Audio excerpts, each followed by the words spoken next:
What's up, weirdos? What's going on, guys? What's going on out there?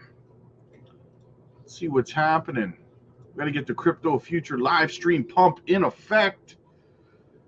Absolutely. All right, so we're going to get into it here. We got a couple super chats to get to. Amazing coins for you. Just had to be first. Oh, your boy's going to be pissed. Your boy's going to be pissed. Oh, there he is. No, you didn't. No, you didn't.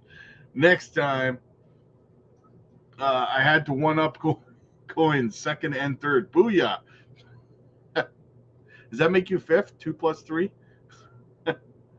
5's better than 1, maybe? I don't know.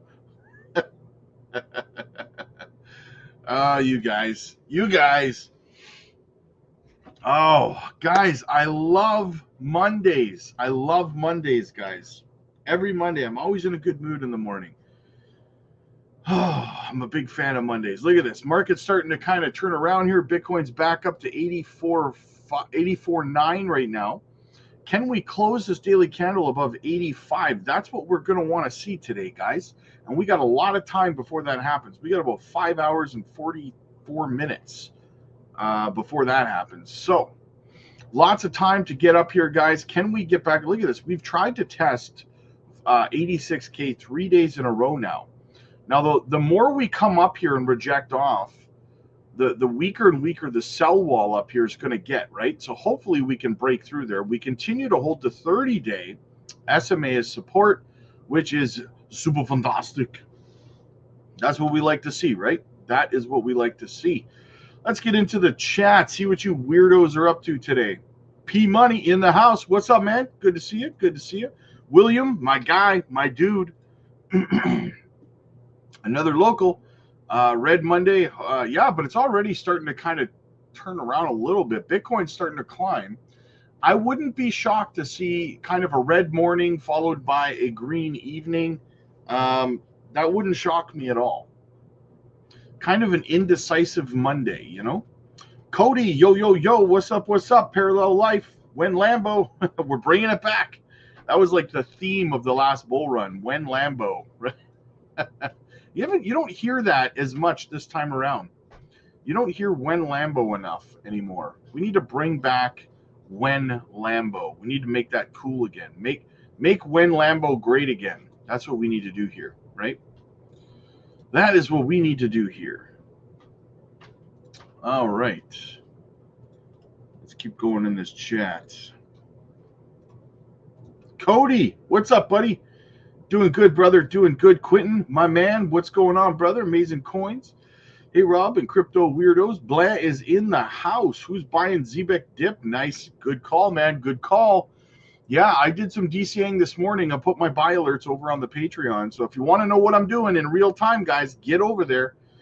Guys, as always, make sure that you hit the like and subscribe to the channel. Helps the channel grow. Doesn't cost you a damn thing. So H. Barbarina in the house. What's going on? There she is. Gamma Goddess. Let's get this money. Happy Monday, Crypto Fam. AK in the house. Stop being a sissy bear and let's get this money, y'all. Absolutely. Squirtle. We got Squirtle in the house. First Pokemon of the day. Got to catch them all. Good afternoon, Allison. How you doing, Green Tea? I'm a sissy bear today. Godzilla bull tomorrow. There you go. There you go. Bruno. Everybody that Zebek pullback. Everybody enjoying the Zebek pullback. Yes, no kidding. Opportunity, man. Opportunity. Mario, good afternoon, Senor Roberto. Let's collect this money. Absolutely. Let's get it, man. Let's get it. Pikachu. We got Squirtle. We got Pikachu. 2 down. How many more can we get? Jeremiah, Pokemon battle has started. Sending Green Tea Squirtle a quick attack followed by a Thunderbolt. Pika Pika. I like it. I dig it. Awesome. Get that dry powder this month, buying dips and DCAing. There you go. I'll be in the background listening in while I drive. Yes, drive safe, brother. Drive safe. Had to beat you to this time, brother. It's not easy to beat your boy when it comes to that. No hard feelings, but I let you win. I was winning so much. I was tired of winning. Had to give somebody else a turn. Gamma Goddess, I might have to change my personal pick to Jigglypuff. Get in the Pokemon squad. Hell yeah. Got to get as many as we can going on. Over the top. What's up, buddy? Good to see you, man. Good to see you. Shane's in the house. What's up? Hit the like on the way in. Yes, absolutely, man. Jake the Snake. Roberto, what's the word of the day? We got a lot to get through, actually. Silver Sailor in the house. Hola, Weirdsters from Panama. Nice to get into a live chat. Not golfing today. Breakout coming? Not today, but maybe tomorrow. Maybe tomorrow. I think, like I said, I think we'll have a little bit of a red morning followed by we'll close the day green. I think we'll close the day green. Curtis, what's up, playa? 3K Sports, there he is. What's going on, man? Good to see you, brother. Good to see you. Cat's in the house as always. Fantastic. All that means is I'll be 1 through 5. Nice. 85X 8K. There you go. Leo, what's up, buddy? Good to see you, man. Good to see you. Your boy, hey, this probably won't be the only live cast today. Exactly. Hey, we got another one coming at 8 p.m. Central. Juan, what's up, buddy? What's up, beautiful people? Strange Sky in the house. Easy. Yo, yo, yo. Come on, Mr. T. We are ready. Yeah, I'm a little bit, I got some stuff to say when it comes to him today. Quentin, screw the Lambo, when freedom. Yes, absolutely. When Lambo. Feeling seasick. I'm a sissy bear. Well, knock it off. What's going on, Rod? Good to see you, King. Good to see you, brother. Rob Sir Ninja is stalking you. Stalking me? Yo, Rob, what's good, brother? Hope you had a blessed weekend. Yeah, you know what? It was a good weekend. I wish it was better. My son has been sick all weekend, so that kind of sucks. And it's his birthday weekend. So what I'm going to do is I'm going to take him to this this kid's place for his party when he's better, probably next weekend or something like that. So, and I'll probably take him sometime this week to go watch that new, was it Minecraft? That new Minecraft movie. He seems to want to watch that, so I'll probably take him to see that as well. Watch out, Aqua Tail attack. There you go. Sorry to hear. Happy belated birthday. Yes, thank you so much. Chris, what's up, buddy? If you haven't already done by now, can you show the M2 money supply? I got pumped hearing you talk about it on the Patreon Zoom call, but screen is black. I don't see it live yet. Yeah, I don't generally like to talk about things on the YouTube channel that we talk about on the Patreon, but we can look at the M2 money supply for sure. Right, we're on Bitcoin.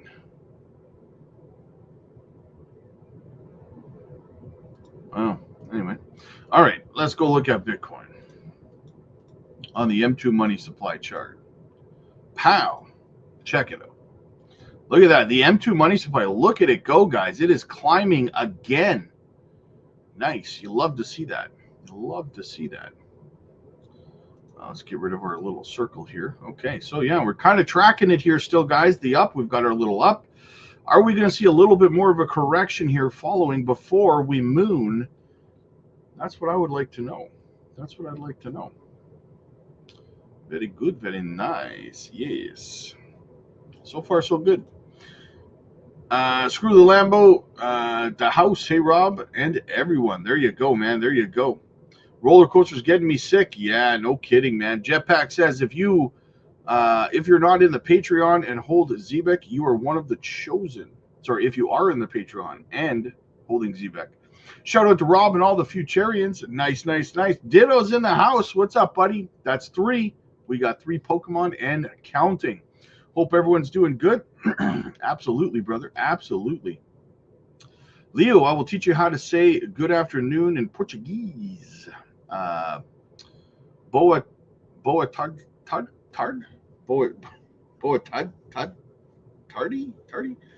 probably messing it right up, brother. Come on, Zebek, dip lower. I will buy the lows, big discounts, not set in yet. Let's go. 3K. Cat says 3K. Come sit in the Sissy Bears. Took my daughter and her friends to watch Minecraft for her birthday on Saturday. Nice. Hey, Rob, when do you expect the results of delisting tokens on Binance? I have no idea, to be honest with you. I have no idea. Reality Pod, yeah, I'm feeling okay. I'm in a good mood because I love Mondays. I'm seeing a mixed bag.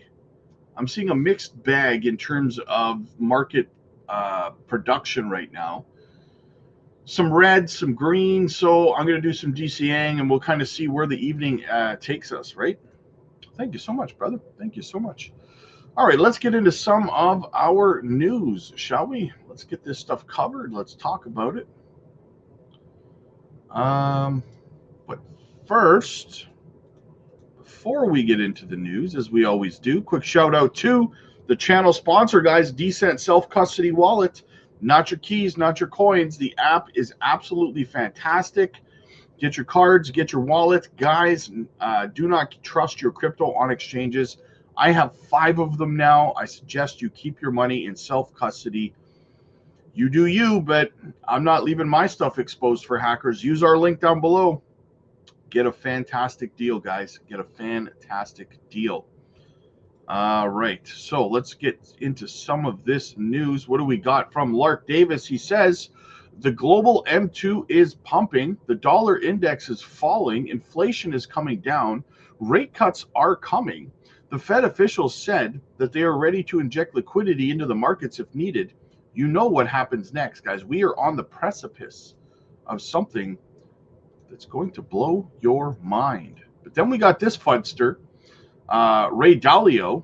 He said he's concerned about something worse than a recession. Listen up. I think that right now we are at a decision-making point and very close to a recession. And I'm worried about something worse than a recession if this isn't handled well. A recession is 2 negative quarters of GDP, and whether it goes slightly there, we always have those things. We have something that's much more profound. We have a breaking down of the monetary order. We are going to change the monetary order because we cannot spend the amounts of money, so we have that problem. And when we talk about the dollar and we talk about tariffs, we have that. We are having profound changes in our domestic order, how ruling is existing, and we're having profound changes in the world order. Such times are very much like the 1930s. I've studied history, and this repeats over and over again.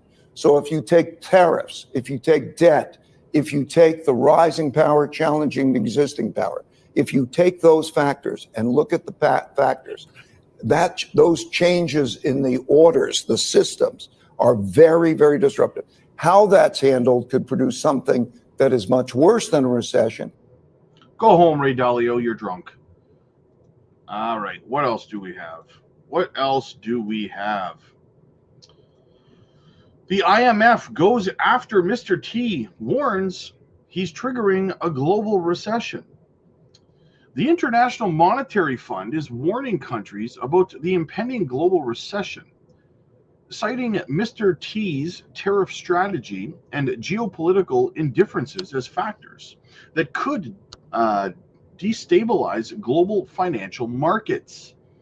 In a report released Monday, the IMF cautioned that escalations in geopolitical risk, especially related to trade conflicts, could lead to a major and lasting correction in global asset prices. The global lender noted recent developments, particularly the White House's tariff agenda, have introduced a heightened uncertainty that could disrupt macro financial stability across economies. The IMF's assessment follows several weeks of volatility in global financial markets. Since Mr. T's January 20th inauguration for a second term, the S&P 500 index has fallen more than 10%. Bond markets have experienced several swings on both sides, and gold prices have surged to record highs. The World Lenders Spring meeting is scheduled for April 21st, where Mr. T's tariff policies are expected to dominate the agenda. Per the IMF, price movements were more profound on April 2nd, and U.S. president dubbed Liberation Day, when a fresh round of tariffs was announced against imports from several countries. The fund said institutions such as banks, hedge funds, private equity firms, and pension funds face elevated risk from large, unpredictable market moves.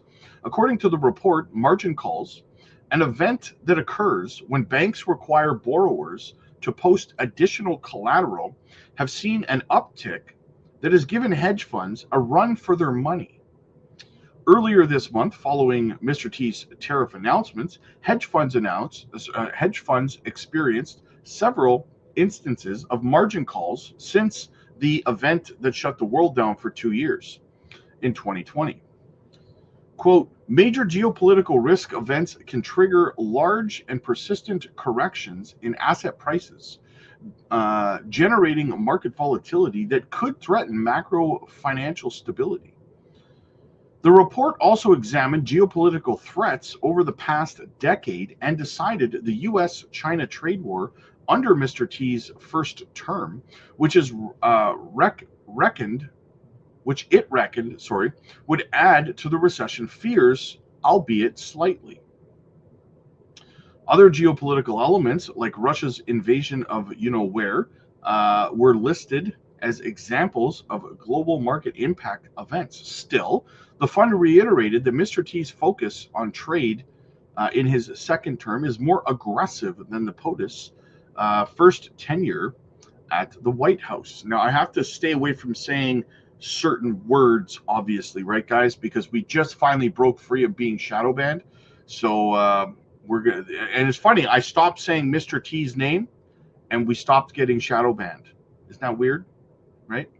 But I also can't say certain countries' names either. So data shows that the U.S. Has raised tariffs to the highest levels in a century, while China has responded in kind. The world's two largest economies are now imposing import levies exceeding 100% on each other's goods, effectively doubling the price of cross-border productions.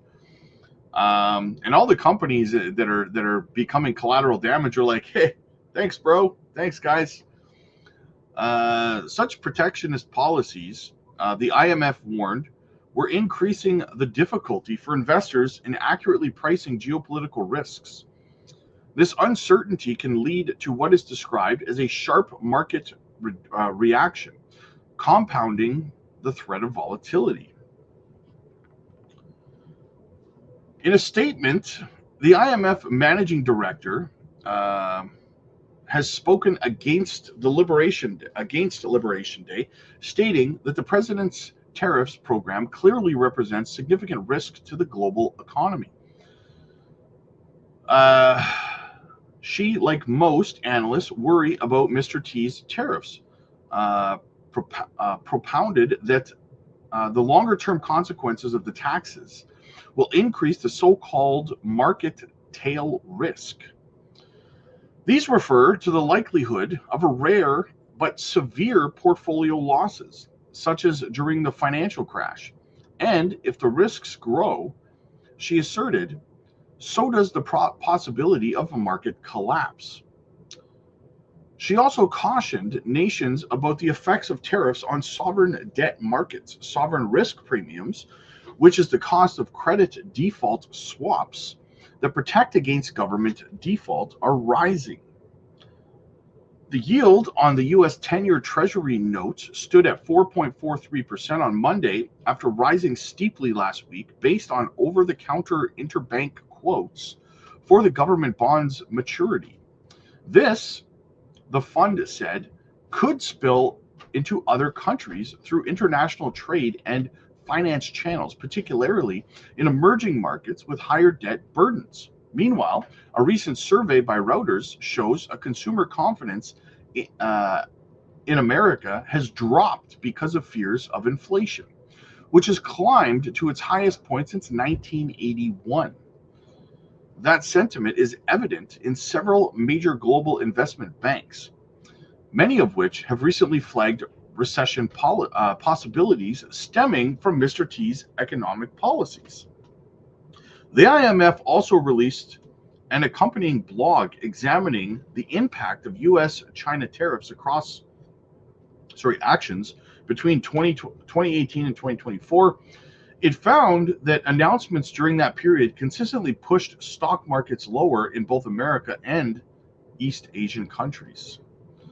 So nobody's really the economies are suffering because of this at the end of the day. Here's what sticks in my craw about what Mr. T's doing, okay? I don't listen. Last week he said that there was a 90-day pause on all tariffs for all 75 countries. He gave these numbers for all of the 75 countries that did not retaliate against the United States with reciprocal tariffs. That's what he said last week, right? Now, apparently yesterday, he came out and started saying, no, that's misinformation. He's doing this on purpose. He's continuing to treat these markets like a yo-yo.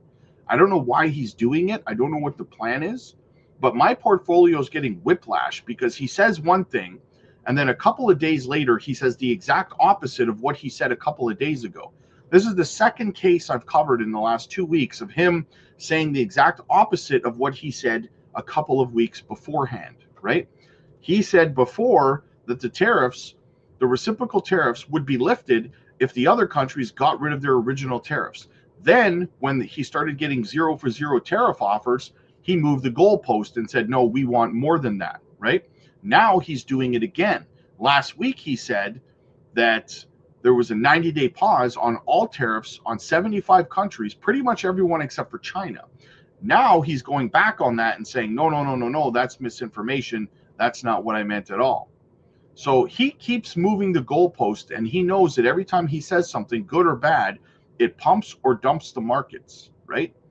So while I support him fully, he's starting to piss me off a little bit with this yo-yo action. Make up your mind and stick to what you say you're going to do, right? That's all I'm saying. But according to what I'm seeing in the news and stuff, apparently he's deliberately using confusion as a weapon, right? As a tool. Sorry, not as a weapon, as a tool. So, Wendy, good morning, Rob and Weirdos from Australia, 4 a.m. here. Looking forward to our one-on-one today, Rob. Absolutely, Wendy. Absolutely. I'll try to get yours done first. I know that it's late there, so we'll try to get yours done first when we're done the live stream here. Tiger, head and shoulders on the daily BTC dominance. Let's go. Charmander is in the house. There we go. We got Squirtle, Charmander, Ditto, Pikachu. Let's go. We ain't got no Bulbasaur, though. Hope you're feeling better, Rob. I feel a little bit better today. I'm in a good mood because it's Monday, and I'm a big fan of Mondays. So, agility. Nice. Jared, Mondays, let's go. Hope you're feeling better, boss. A little bit. Hydro pump. There you go.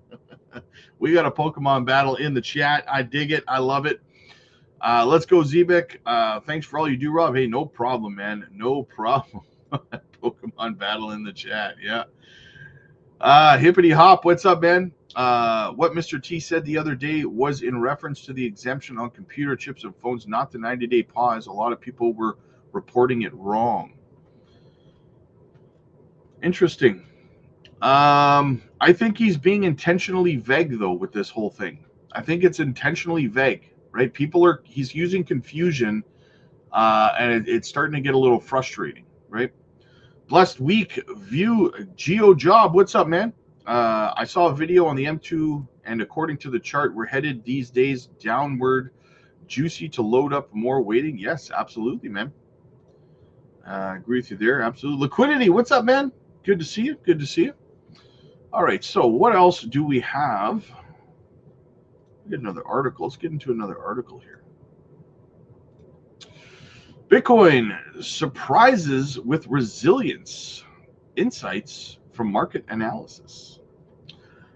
Bitcoin's price has surged above 84K, continuing its volatile trend. A significant increase in Ether by over 5% offers additional hope for cryptocurrency traders. Although Ethereum has not yet reclaimed its pivotal $1,820 threshold, further price increases could lead to rapid recoveries in altcoins. We have just wrapped up a busy week and are entering another one. Although the week lacks dizzying data flows, we may witness sudden price movements triggered by reciprocal declarations regarding tariffs. Today, we gather the latest predictions from from three different analysts about the markets. While many view the current price surges as short selling opportunities, the reality that they have been correcting for a long time serves as strong motivation. However, these short selling opportunities could now be significant liquidation traps. In his latest assessment, Geely shared the data he monitored as a long-term signal. Quote, the 2-year MA multiplier has historically been an excellent tool for identifying market peaks. However, with diminishing returns, Bitcoin has seen fewer extremes above a 5x multiplier in each cycle, only tagging it last time. Nevertheless, even if BTC only sees a 3x multiplier this time, it will still need to push towards $171,000 to reach that point. Is it time for a new rally? What should investors do? Quinton, a popular analyst who has shared insights on cryptocurrencies for years, outlines his advice. Winners stay, losers chase. I always see this. People FOMO when prices rise, panic when they drop, and only return at all-time highs. Many jump into the markets at the 2021 peak, ignored assets when they were cheap from 2022 to 2024, then returned to new peaks in 2025. Meanwhile, winners continued to buy through the entire time. That's right, guys. Investment is about time spent in the market, not timing the market. Patience and discipline separate wealth builders from the rest. Despite the negativity in cryptocurrency markets, Bitcoin's mining power continues to rise. Miles Dutchier is exceptionally pleased with the increasing interest among miners, despite the fluctuations in the graphs. The hash rate of BTC continues to surge towards new peaks, even while prices remain flat. This signal indicates increased network security, miner confidence, greater decentralization, and overall bullish for Bitcoin. So there you go, guys. Things are looking up. Wendy says, smash that like button. Absolutely. Paul, what's up, buddy? Good to see you, my guy. Good to see you, brother. As always, every single day, that's what I like to see. Liquidity will definitely get another red or day that dips on the BOJ day meeting time frame, end of the month, until we see it comes across out for good. Yeah, well, we'll see, right? We shall see. All right, what else do we have? Speaking of uncertainty, let's get into another clip here. Uncertainty around tariffs is still around despite 90-day pause. So yeah, let's check this out. We were just kind of touching on this. To talk more about the uncertainty that surrounds the tech sector, let's welcome Ray Wang, Constellation Research's founder and chairman. Ray, it's good to see you. Good morning. Do you think the market should take this and run with it, or stop and think about whether these are still going to be imposed at some point? Good morning. I think they should stop and think, because we're not sure where all the exemptions are going to be. Right now, we've gone from a blunt instrument in tariffs to get countries to the negotiation table to more precise instruments over time. These smartphones, semiconductors, TVs, and other electronics, that's currently in another bucket or category from what I can tell. So it's been pretty hard to see what's going to be going on. And it's still a little cloudy. But the point of the tariffs is, I mean, they've gotten everyone to the table. So let's kind of unpack that for a second. What do you think has a tariff on it, and at what rate, and what doesn't right now? It's a great point, right? So right now it sounds like we've got a 20% tariff in general. We've got tariffs that are exempt at the moment for those goods that are electronics and semiconductors and televisions. They're about to be moved into another bucket. We're not sure if that's going to be a 10% bucket, a 20% bucket. And then, of course, there's other components that can be looked at, especially when you're looking at Section 232 in terms of security for semiconductor supply chains. Might be through a different set because some things are going through Vietnam, things are going through Malaysia and Taiwan. But overall, I mean, you're going to see some more precision in tariffs and policies as we get through the next 90 days. What does it mean if you're kind of a U.S. company, you've got a China supply chain for some of these electronics? Do you now just full steam ahead? Are you still trying to move that supply chain? Are you changing prices or no? Well, I think people are waiting before they're changing prices, but the question is, are container ships piling up in Long Beach because people aren't picking up their goods, or they're waiting to not pay the tariffs, so they're not sure if they're going to pick up their goods, or things aren't being shipped out? We're not at that point yet, but if you wait another 90 days, you'll start to see the pileup actually starting to happen. So when I talk to suppliers, when we do checks with folks, they're still in advance. I mean, a lot of them hoarded ahead of time. A lot of suppliers and a lot of construction goods and manufacturing hoarded as well. And especially when you're talking about chips, like, people have been kind of prepared for it, but they don't know if this is going to continue for 90 days or if it's going to be 180 days. So that uncertainty is still an overhang. It's so reminiscent of the pandemic when we had, front loading and hoarding, and it wasn't in electronics per se. Now it sounds like it is, and I wonder what the effect of that's going to be when you spin it ahead 3, 6, 9, 12 months from now. Well, I think overall this is a smart strategy to get people to the table. We have to think about the fact that the WTO failed the world. I mean, this is a bilateral negotiation into a $29 trillion market, and we're now doing 75, maybe 90 bilateral deals in 90 days. I mean, that's crazy. Just the logistics of it, that's pretty hard. But there are other reasons for it, right? I mean, there's public safety, there's national security. Those are the things that we're talking about at the table. And I think that's really the goal here. I mean, if you think about the larger plan, we're looking at DOGE to kill fraud and waste. We're looking at direct foreign investment. We saw, let's say it's not 1.8 trillion, maybe 1 trillion of companies coming back to invest. We got tariffs that are trying to get to some level of fair or marketplace or reciprocal trade. And we've got tax cuts, regulation, and interest rates coming up next. So there's a lot happening at the same time. And I think that's what makes the market jittery. Well, and this kind of all has to work in a connected way to work out well. Ray, thanks for now. We appreciate you joining us this morning. Very nice. Very nice. Yes. Happy Monday, boss man. Listening from work. 7 days until the next payday. Sitting on my hands till then. Hey, nothing wrong with that, man. Nothing wrong with that. The coin zone. Tariffs bullish for crypto. In the long term, I think so, yes. In the short term, kind of sucky. GT, Rob, did you see the XEN Smart Wallet post coming soon? Yes, I actually have a video coming out talking about it this afternoon. GSD, nice. Get S done. What's going on, man? Long time no see. My only Nick, quick tip. Politicians and diplomats' verbal words and promises expire at midnight, same day. That's fair. That's fair. Thanks, boss, for everything. Forever grateful. Hey, thank you, Blanc. Thank you so much. Still here supporting your show. I appreciate that, GST. I feel like I haven't seen you in a little bit, but thank you so much for being around. Thank you. All right, so Andrew Kang's giant BTC long position signals confidence in Mr. T's put.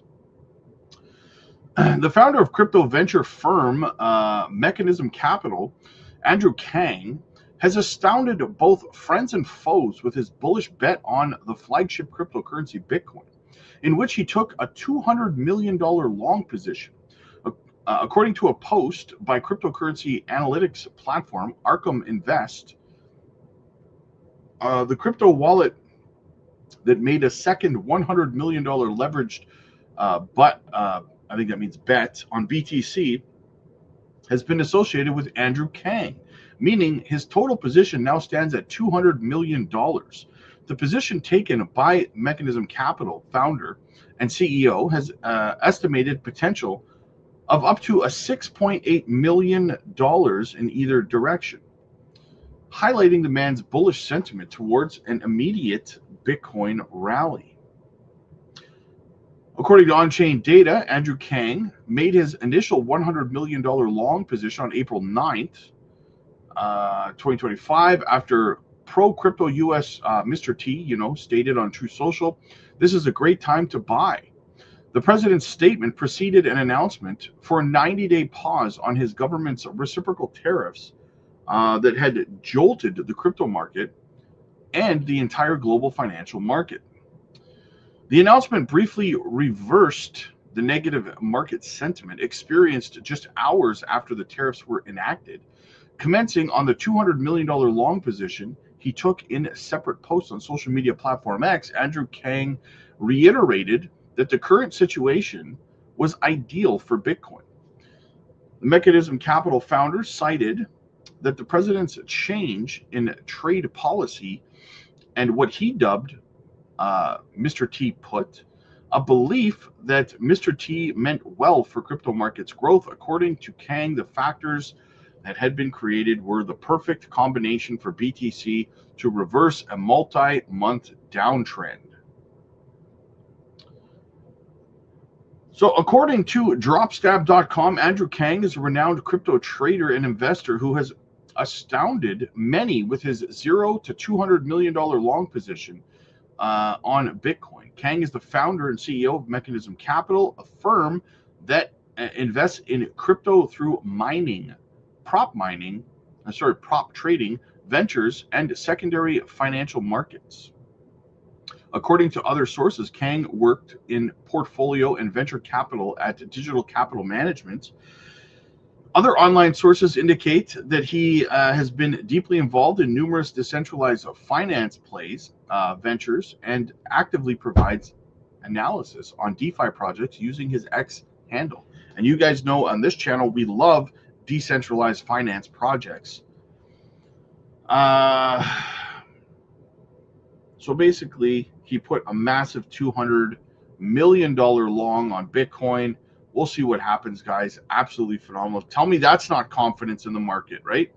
Tell me that's not confidence in the market. Absolutely bullish. All right, what else do we have? Morgan Stanley's Mike Wilson. Investors have seen the worst of the momentum. We've seen the worst of it. All right, let's check this out. First, we'll get into Robert Trucker. Just pause everything until the coin season is done and we are cashed out. He can play games once we're there. Yes, I agree. All right. Now it's Mike Wilson. He remembers. You wouldn't know it from that picture we showed, though. He looks like he's about 22. Chief Investment Officer, Chief U.S. Equity Strategist for Morgan Stanley. We had Tom Lee on. He's at 6,600 possibly by the end of the year.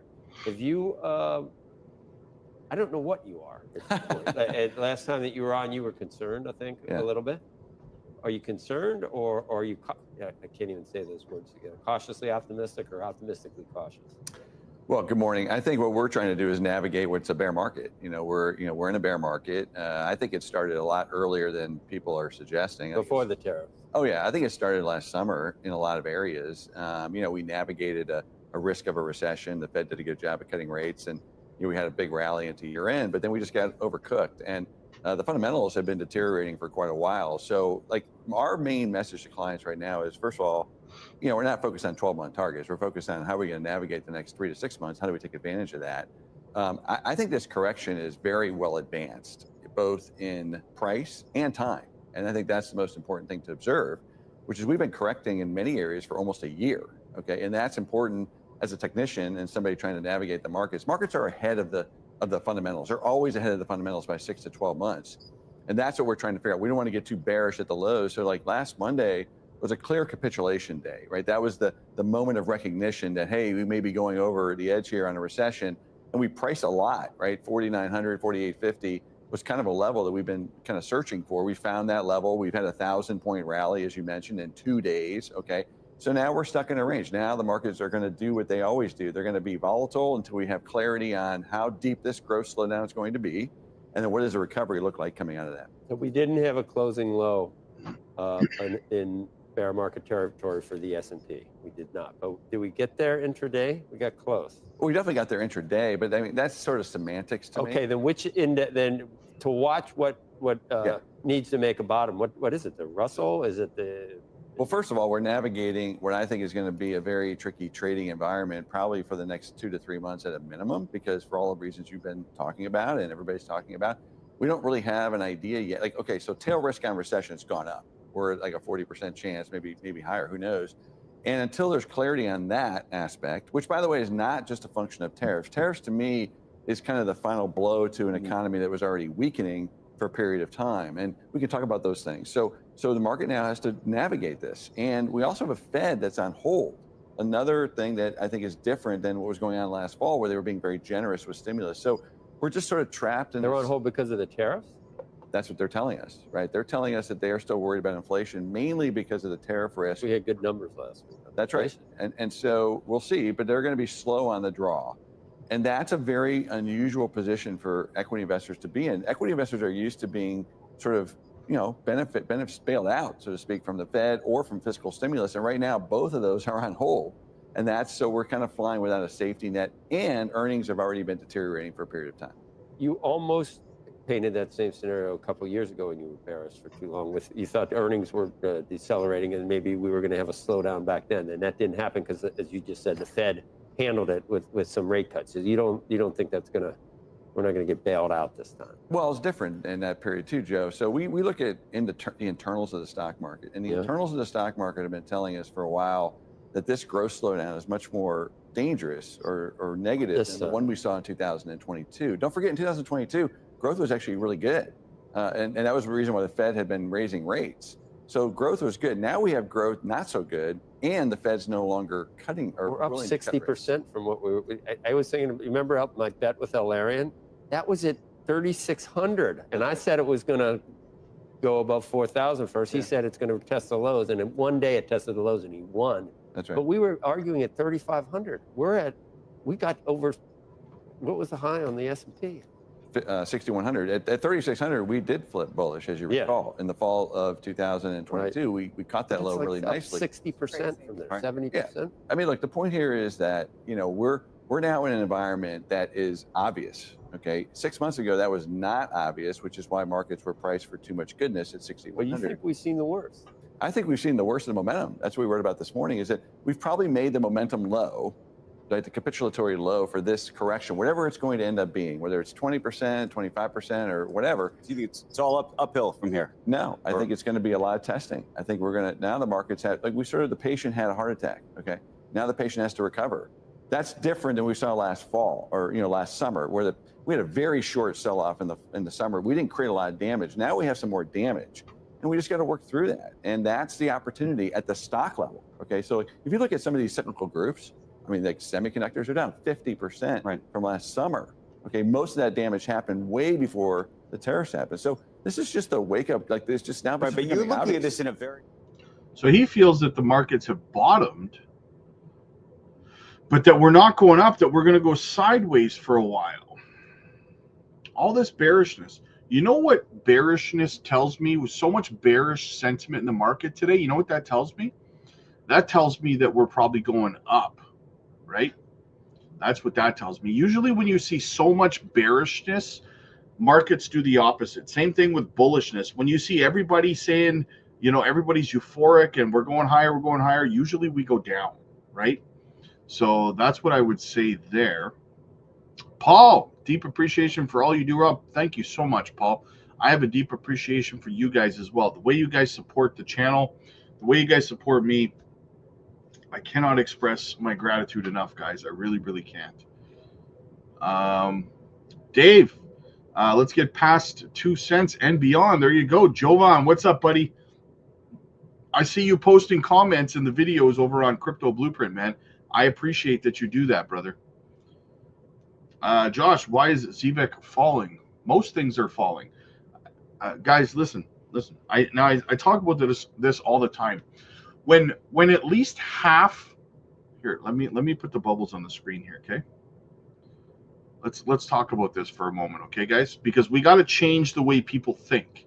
We have to change the way people think.